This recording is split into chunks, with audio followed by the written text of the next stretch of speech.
Hi, welcome back to the channel. It's Harry. This is DIY Garden. Today we have the Dreo Solaris 718 tower heater.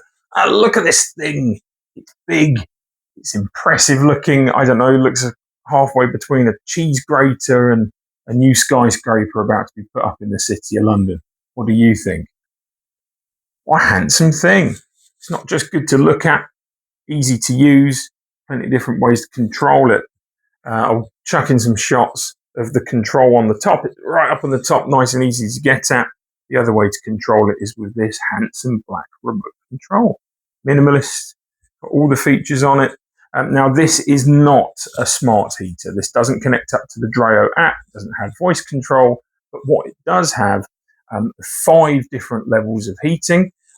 So from H1 all the way up to H5, it's a maximum output of 2000 watts. So it goes up in increments from there, which is really good because it means you can have the heat on and you're not using up loads and loads of electricity at once.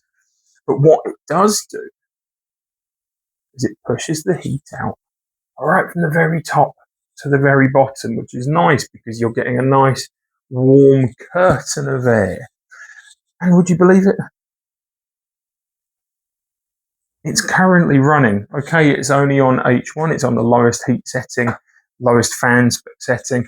It's almost silent. I can barely hear it running, which is a really nice thing to have from a fan heater. Something I don't like about a lot of fan heaters is the noise they make. You know, you're sitting there watching the telly and it's running and it's really distracting. So this is great. You've got 5 heat settings. You've also got 3 fan speeds. So when it's not very cold outside, you can have a nice cool blanket of air shooting yourself across the room. Currently, this is not oscillating. We're on 30 degrees of oscillation, which is nice and tight. If we want to, we can turn that all the way up to 120 degrees of oscillation, which is fantastic. That's almost completely from one side to the other. Great if you want to heat up a whole room quite quickly. And if you don't like the beeps, there is a mute button, which is very nice. There's a timer on here that you can set from between 0 and 12 hours. Very nice. There's a child lock as well, just in case you're worried about little fingers. You're going to start pressing buttons.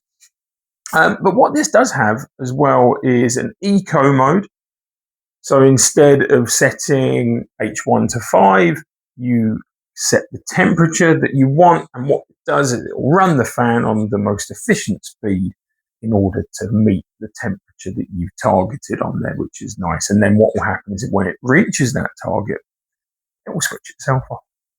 And then it will maintain that temperature for as long as you want it, which is always a nice feature to have.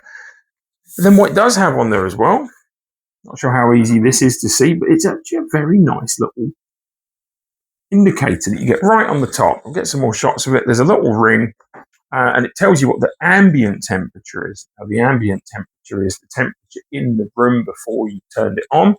You can see at a glance, is it cold? So cold, we've got a yellow ring. Comfort, so quite nice, you know, not too warm, not too hot, is in light orange. You've got a darker orange for warm, and then you've got a red ring for hot. It's great. It means you can just look across the room and see, does it need to be on anymore? Off it goes. Fantastic. Yeah, I'm a big fan of this thing. No pun intended.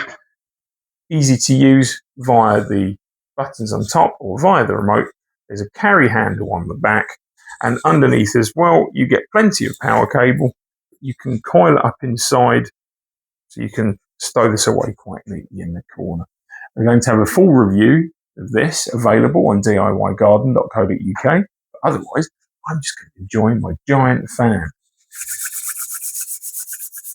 Thanks a lot.